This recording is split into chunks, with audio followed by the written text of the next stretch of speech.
Di mana anda nak cari cili, saya Mat Ladang akan ceritakan di mana ada cili. Hari yang mantap.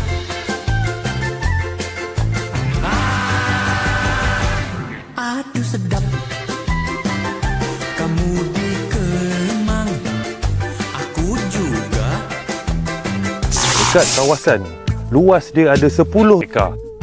Di mana untuk satu musim kita boleh hasilkan 60 ke 80 tan cili semusim. Siapa punya projek ni?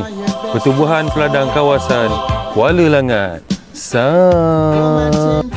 Orang nak tahu dahsyatnya diorang ni, customer diorang siapa tahu? Yang beli Nestle, Linggem, ayam gepuk Pak Gembus. Macam-macam lagi. Diorang hantar kat mana lagi? Dekat Pasar Burung, Sri Ternak, Tesco, macam-macam lagi. Tempat yang besar-besar, Mat. Dia punya kualiti, korang semua jangan ragu-ragu. Pasal apa? Korang tengok.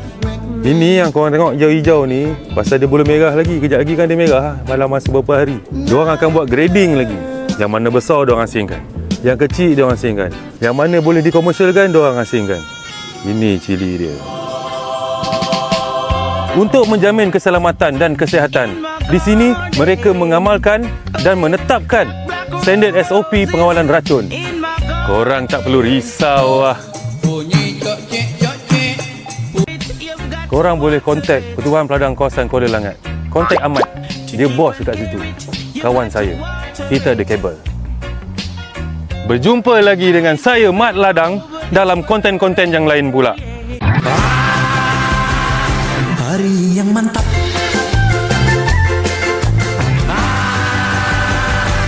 Aduh sedap.